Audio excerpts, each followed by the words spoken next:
Bismillahirrahmanirrahim.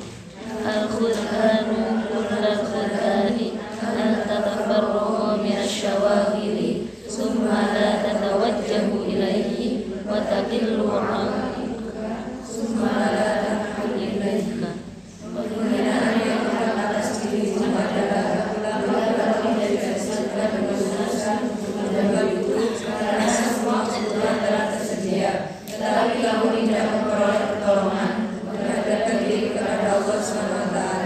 Tidak ada yang menghadapmu hanya sedikit, tetapi kamu tidak pernah mendekat dengannya. Bismillahirrahmanirrahim.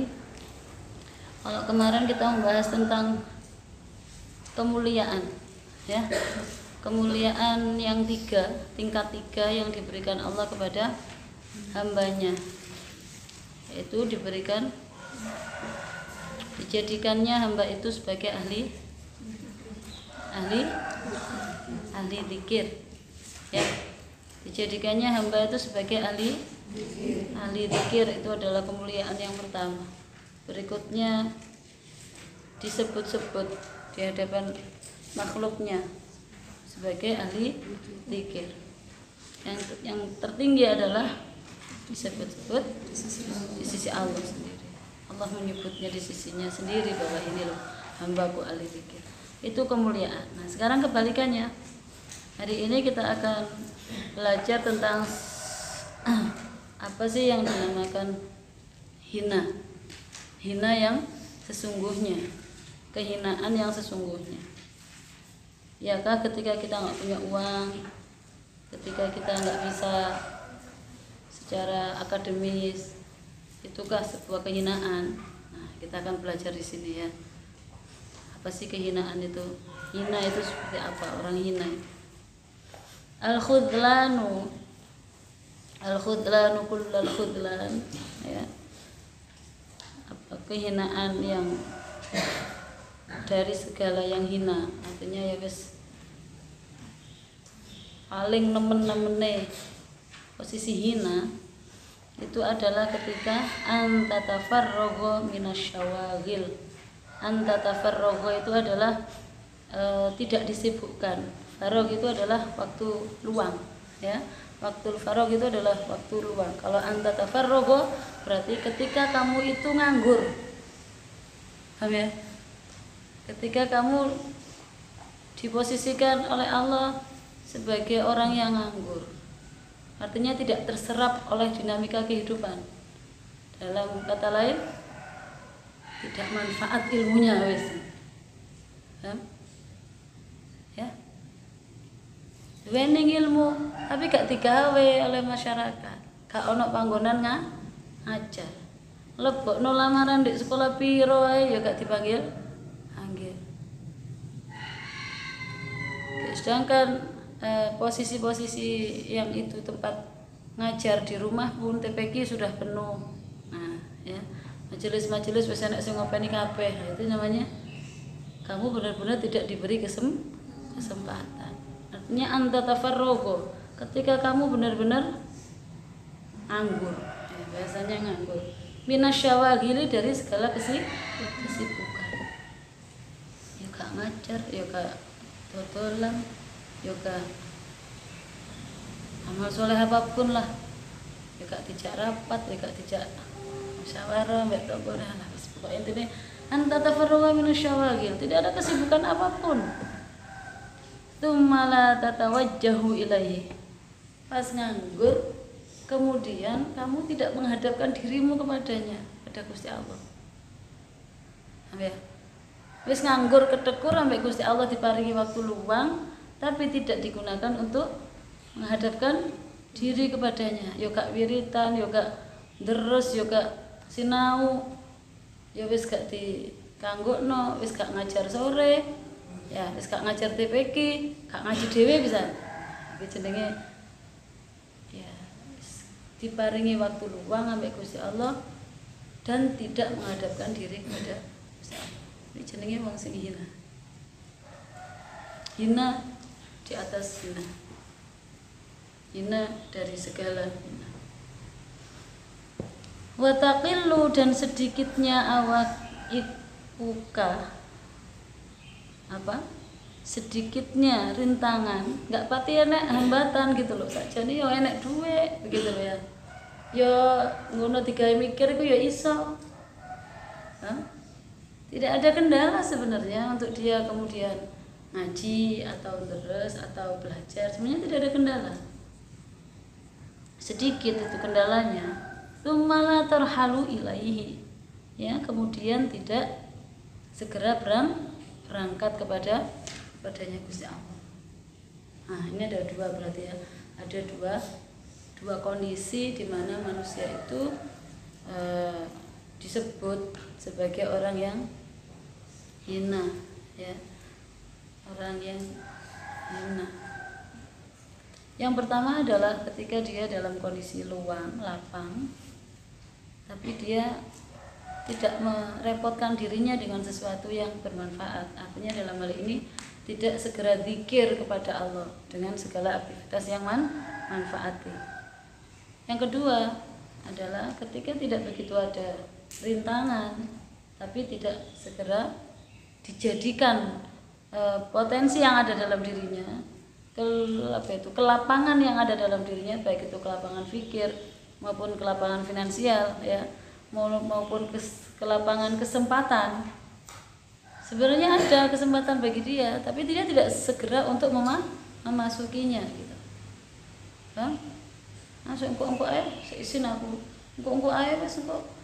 Mama Mbak, aduh aku dhisik Mbak, liyane dhisik ae. Dan itu namanya kehinaan yang kedua tadi itu. Taqillu awaiquka, sedikit rintangan itu sedikit, tapi tidak segera lari gitu, tidak segera menuju kepada kesempatan atau kelapangan yang Allah sudah siapin. Ini loh, ada peluang, masuki engko ae. Nah, ini jenenge apa itu namanya, takhafu laumata laim. Takhafu laumata laim itu takut ilo-iloane koncone. Aku lulus semester 1, aku lulus nyar, aku mlebu digerone ngene-ngene. Nah, itulah, nah, itu sebenarnya bukan kebaikan. Kerentek suara hati kayak gitu itu bukan kebaikan, tapi bisikan setan yang diiyai oleh hati. Nah, itu sebenarnya bisikan setan. Loh, kenapa kok seperti itu nih? Lah iya, kalau sampean iyai, akhirnya sampean nggak jadi amal soleh. Iya kan? Sebenarnya ada peluang, ada tempat untuk sampean masuki, untuk amal soleh, untuk mengekspresikan diri sampean, untuk di situ bisa sampean itu berperan. Tapi kemudian ada bisikan dalam hati sampean, jadi situ sampean mencahnya rai jajak nongol. Itu namanya laumata laim. Ya, laumata laim itu gak mesti engko ana sing ngilokno, tapi wis wedi dhisikan gitu loh ya. Wis wedi engko dilokno, wedi engko nang aku dianggap ngene, engko dianggap aku sok isok lah, arek nyarai ngono. Itu kan yang selama ini sering kali memenuhi pikiran kita dan hati ya, ketika kita akan maju, ketika kita akan mau melakukan sesuatu yang itu bermanfaat untuk diri kita, seringkali menghalang-halang itu ya itu. Ya, ternyata dalam hikam ini betul-betul sampai sebegitu detailnya kita diajari ya, betapa mengelola hati, pikir itu sedemikian rupa. Kita diajari apa sih hakikat dari sebuah kehinaan, apa sih hakikat dari sebuah kemuliaan. Dan ternyata semuanya tidak sama dengan umumnya orang menganggap sebuah kemuliaan dan kehinaan. Umumnya mulia itu adalah orang yang berduit, ya, orang yang punya strata apa itu namanya, kekayaan yang lebih dari yang lainnya, dia dimuliakan. Ternyata bodoh. Mulia itu ahli zikir. Allah. Ya, kalau kita sudah tahu seperti ini, ya wes sudah lah, mantapkan diri aja, mantapkan jiwa untuk memiliki prinsip atau membangun prinsip lah pada tataran sampean seperti ini adalah masih prosesnya ke situ, membangun prinsip yang kuat dalam jiwa. Mungkin bangunan-bangunan yang dulu, bangunan-bangunan pemahaman yang dulu ada kurang pasnya ya, sekarang waktunya untuk ngepas nih ya. Kalau dulu masih minder karena apa? Merasa aku gak iso, merasa aku anak yang gak duwe, merasa liyane duwe laptop aku gak duwe dhewe, itu ngerasa hina. Nah, mungkin dulu pernah ada rasa itu di dalam hati, aku wong sing gak duwe, aku anak wong, aku gak koyok liyane, aku gak koyok mbak-mbak liyane, aku gak iso omong, aku gak ayu koyok mbak-mbak liyane. Nah, mungkin dulu bangunan pemahaman atau bukan pemahaman ya, bangunan ininya loh, apa itu namanya, asumsi lah ya, asumsi apa itu namanya ya, kalau asumsi nama lain apa yang sederhana itu, mindset ya, ya wis perkiraan lah ya, zonnya itu seperti itu dulu itu. Jadi mindsetnya dirinya itu hina ketika tidak bisa sama dengan teman-temannya. Nah, sekarang ya harus dibenerin mindsetnya sing gak pas itu kayak menakno gelombang radio itu sik digeser sithik pelan-pelan geser ya. Kok nek geser kecepetan ya gak atene pas ya manggane. Wis pas dilewati, engko nek kecepetan ya. Muter gelombangnya pelan-pelan gitu. Sampai akhirnya pas. Nah, itu wis enak itu. Nek wis pas ya pertahankan, jangan di otak-otak gitu. Maksudnya jadi otak-otak piye? Sakjane wis pas. Ya wis bener sesuai dengan Al-Qur'an ini, sesuai dengan ngaji kami. Wis bener pokoknya. Tapi ternyata di perjalanan sampai Gusti Allah diuji. Ya. Dites sampai Gusti Allah tenan ya iki. Hambaku iki wis pas gelombangnya. Tak uji.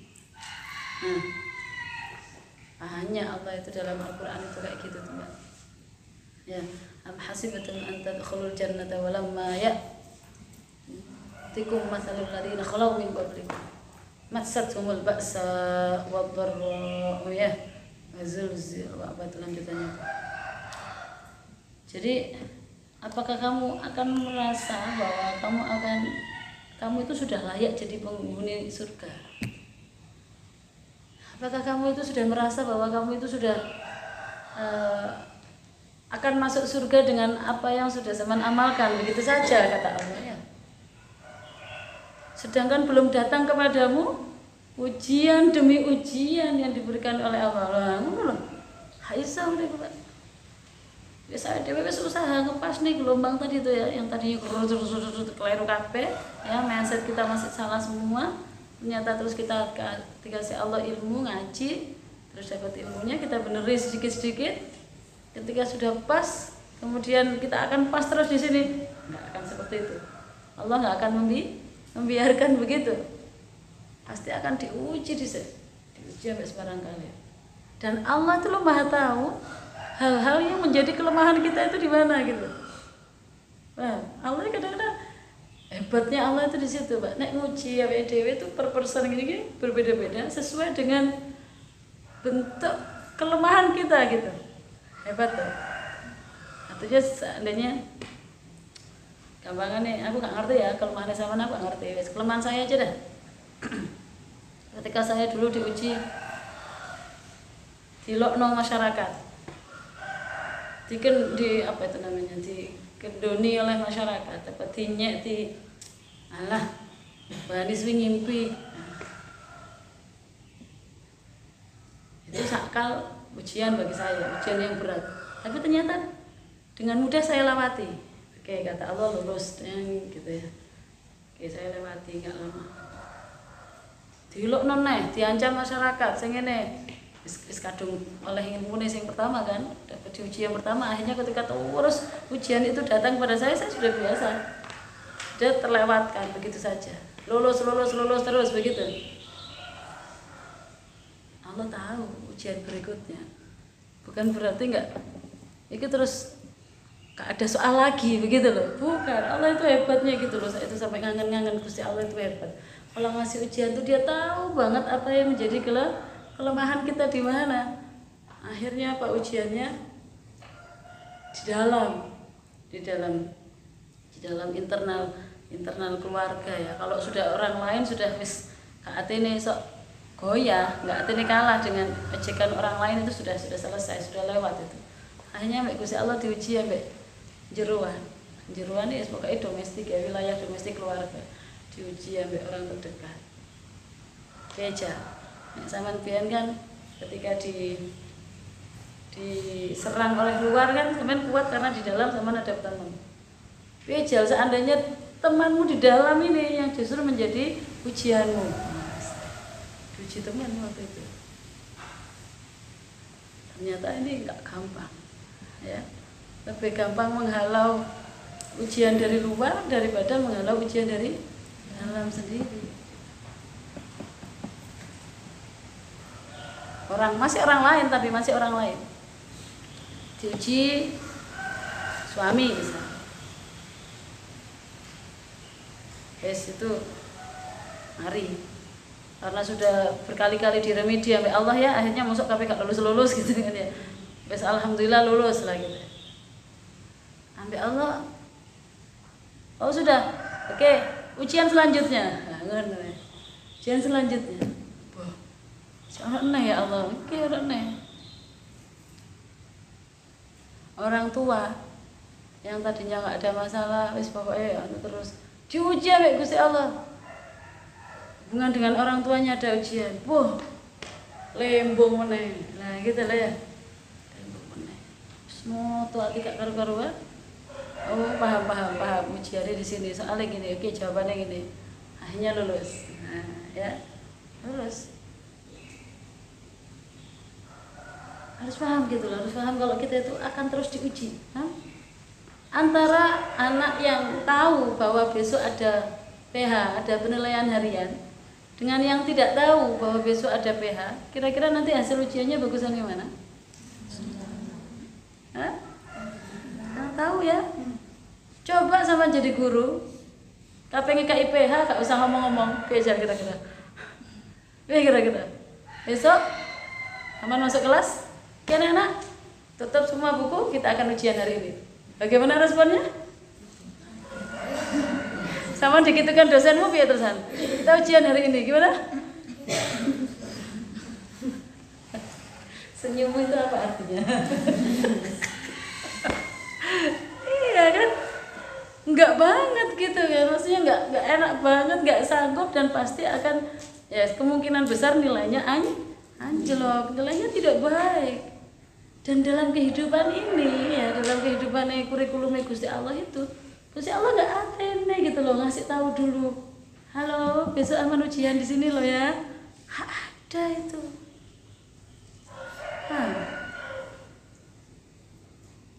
Jadi kalau kita paham Mbak kehidupan ini seperti apa,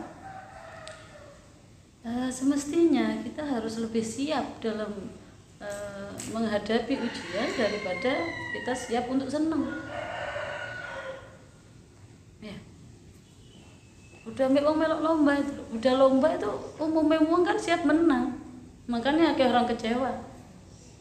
Ya, sampai akhirnya gelem nyokok jurine barang biar jaminan jadi juara sejak awal, jadi biar tenang terus kan gitu. Kalau jujuran aja kan umumnya orang nggak siap kalah. Jadi ini yang seharusnya kita tanamkan dalam hati kita itu, urip iku kudu siap untuk selalu mendapatkan ujian dari Allah. Siapkan hati kita, siapkan jiwa kita itu dari pagi, siang, sore, malam itu kayak kita itu dalam kondisi kewaspadaan. Kewaspadaan dalam diri kita itu harus selalu on. Jadi kalau ketika ujuk-ujuk ya bahasa sampean ujuk-ujuk, ketika tiba-tiba Gusti Allah dier maringi ya, apapun itulah bentuknya yang kita nggak sukai ternyata datang, yang tidak kita inginkan ternyata kita dikasih, kita nggak begitu kan kaget ya, siap, oh iki soalnya gitu ya enggak, sama ini beruntung loh di pondok ini ya, meskipun saknyuk gak sampai sak jam atau sak jam lah gitu ya ngaji setiap hari yang istiqomah terus itu setiap pagi sak jam dok iki gitu, tapi ini lumayan untuk bisa terus menjadikan kita terus dalam kewaspadaan gitu, daripada los nggak ngaji nanti akhirnya gampang kagetan, gampang nggak siap, akhirnya stres, depresi, akhirnya gendeng, ya sarape pedot, iya kan? Itu orang yang nggak siap diuji, orang yang nggak mewaspadai pola dari kehidupan ini. Jadi ini kembali lagi ya bahwa kita nggak pengen toh, siapa yang nggak pengen dalam kehinaan di atas kehinaan gitu kan, kehinaan dari segala kehinaan itu dia adalah ketika kita benar-benar dibebaskan oleh Allah, dibebas tugaskan oleh Allah dari segala kesibukan, dan kemudian kita juga tidak ada usaha untuk zikir, mendekatkan diri kepada Allah. Itu kehinaan di atas kehinaan. Berikutnya adalah ketika kita diberi bekal oleh Allah. Sebenarnya kita memiliki banyak modal oleh Allah, diberi modal oleh Allah ya, modal pinter ya, modal iso banyak hal, tapi tidak menjadikan modalnya itu untuk segera amal soleh menuju Gusti Allah. Ini kehinaan. Ini luar biasa ini sebenarnya. Ilmu yang sangat manfaati kalau benar-benar kita angen-angen ya, dan kita terapkan dalam kehidupan.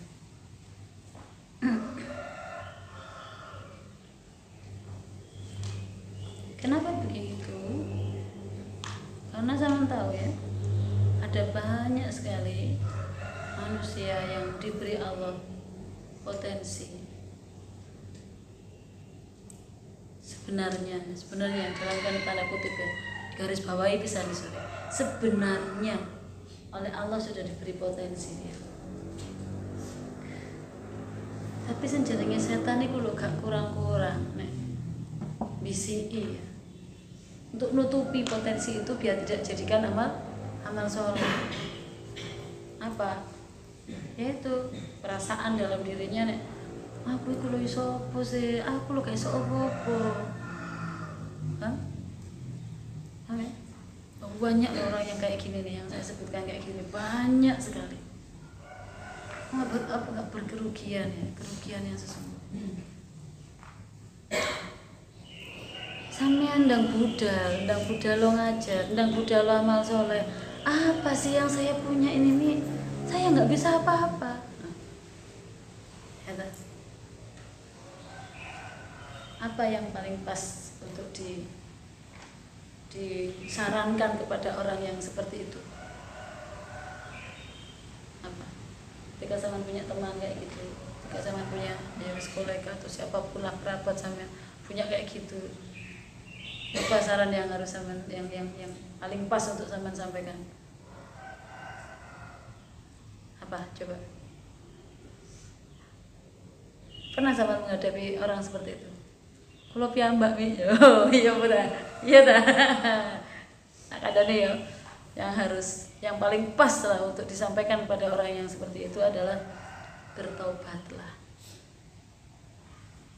Kok gitu nih? Wah namanya sames, mbak tobat nek Gusti Allah, sing tobat sing temenan. Lho piye? Iya, nyuwun ngapunten ya Allah, nyuwun ngapunten ya Allah. Saya menafikan ya Allah pemberianmu lho, piye aja. Kok gak sopan nek Gusti Allah to. jajal wis. Ngene wis sampean rokno nek ngene pas sampean mondok, sampean kudu disangoni ibuke 500.000 sak wulan. Wis. Hah? Mari ngono sampean ambil 500.000 itu sampean menganggap bahwa aku gak disangoni ibuku piro-piro, aku lo gak tau disangoni ibuku. Piye jal ngono iku? Padha apa enggak dengan kasus yang tadi itu? Sama enggak? Enggak, sampean kok wis tanggal yamin kok sampean kok durung bayar. Aku lo gak tau disangoni ibuku, ibuku kok nyangoni suwi dik men. Piye? Padha ambek anggekku mau. Aku kok gak iso apa-apa. Aku kok iso apa sih? Padha enggak? Sama enggak posisi itu? Masya Allah, kok gak kedosan gitu lah mbak Gusti Allah itu loh, paham gak? Makanya istighfar saya yakin yang sepuluh nih Gusti Allah.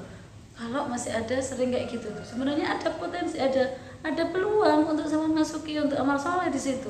Tapi saya bilang aku lo gak iso, kok gak pada itu mau, mbak sama durung bayar kan? Itu kan peluang kan untuk amal soleh dengan hartamu kan? Tapi ibuku itu lo gak nek nyawani aku lo si Fidik jadi tok. Waduh.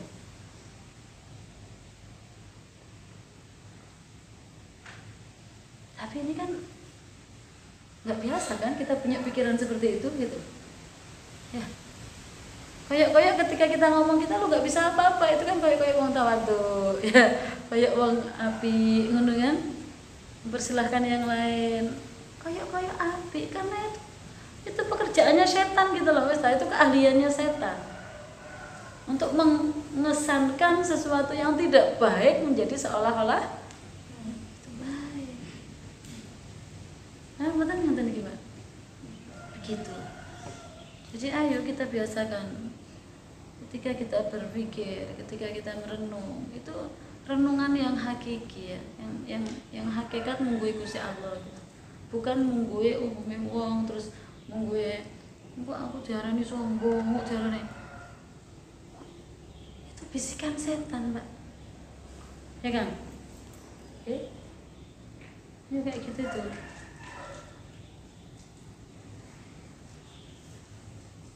Jadi betul-betul harus ditaubatin. Ketika ada bisikan dalam hati sampean, lu gak iso apa-apa. Aku iso apa sih ngomong sama apa? Nah, aku gak koyo mbak-mbak, aku lu gak iso ngomong kayak aku lu gak pinter koyo mbak-mbak gak pinter ngomong. Astagfirullahaladzim ya. Itu sebenarnya nggak ada, Mbak. Orang yang nggak bisa tuh nggak ada. Ya kan? Semuanya lah, semua orang itu nek diasah ya. Nah ya Bang, barang mati kalau diasah kalau dadi landepe ngono lho. Kok menungso ciptaane Gusti Allah yang bi ahsani taqwim. Ya. Saapi-api lho. Penciptaan kok dadak diarani kendo ciptaane Gusti Allah. Maka dari itu jadikan kesempatan sampean di pondok, khususnya di Sunan Ampel yang sistemnya seperti ini, itu benar-benar Masya Allah, jadikan kesempatan belajar sampean secara maksimal, ya, menerapkan ilmu yang sampean dapatkan, menerima hidayah yang Allah berikan dengan sungguh-sungguh. Gak perlu ada peraturan mewajibkan, pondok mewajibkan, tidak perlu ada kewajiban ini itu, banyak kewajiban, tidak perlu, karena ini adalah kebutuhan kita, bukan kebutuhannya pondok, bukan kebutuhannya orang lain, bukan kebutuhan gurumu, bukan kebutuhannya wong tuamu, bukan kebutuhannya awake dhewe. Ketika kita benar pas ya, dalam mindsetnya pas, dalam penghambaannya kepada Allah pas, dalam mengisi hari-harinya itu pas penggunaannya, kan enak uripe ya, mapan gitu loh, gak gampang kecewa dengan dirinya sendiri, nggak gampang menyesal. Tuh. Adapun penyesalan yang akan masa lalu ya sudah biarin, sudah lewat. Ya. Ketidakbenaran di masa lalu, sekarang waktunya untuk mentaubatinya. Ya Allah, astagfirullahaladzim. Nabian yang mau ya mene aku kayak opo. Ya sudah, nggak usah disesali jeru-jeru. Ya sudah, hari ini aja lah. Ya, masih bulan Muharram ini ya, masih dengan semangat perubahan di tahun baru ini. Wis ayo ditandani tenanan awake. Didusi tenanan sing wangi ya, disikati untune wis dirowesi kabeh wis. Pengen mripate kabeh terus. Yang masih banyak menggunakan waktu faragnya untuk HP itu sudahlah, harus dikenceng ya wae. Kenceng itu. Nek gak manfaatnya ya sudah, sekiranya HP-nya sudah nggak ada kebutuhan ya sudah ditaruh HP-nya yang lain. Buku ya atau Quran itu pegang. Gitu. Atau udah wudu sholat, ngono istirahat. Nah soleh wayahe apa jenenge? Wayahe piket. Mari piket diatus kenang sarapan sholat duha wis nang kono nyekel apa sing manfaati begitu. Dan itu latihannya gak gampang, butuh waktu. Nah di sini loh, di pondok ini memberikan waktu yang sangat luas kepada sampean untuk melatih hikmah. Ya. Jadi berlatih untuk memanage waktunya, memanage tenaganya, memanage pikirannya, ya bersama-sama tapi bukan seragam. Belajarnya bersama-sama tapi bukan berarti harus seragam karena kita warna-warni, berbeda potensi, berbeda kebutuhan. Makanya jangan tuntut diri kita untuk seperti orang lain atau sebaliknya, sambil menuntut orang lain sebagaimana pikiran kita, nggak bisa. Tapi dalam beberapa hal, kalaupun itu memang harus diseragamkan dulu, ya harus diseragamkan, karena itu bagian dari proses. Ya, diseragamkan apa seperti apa ya kayak gini nih, harus ya wajib ngaji pagi, ya wes itu diseragamkan berarti seragamkan, kecuali bagian untuk ada piket atau apa.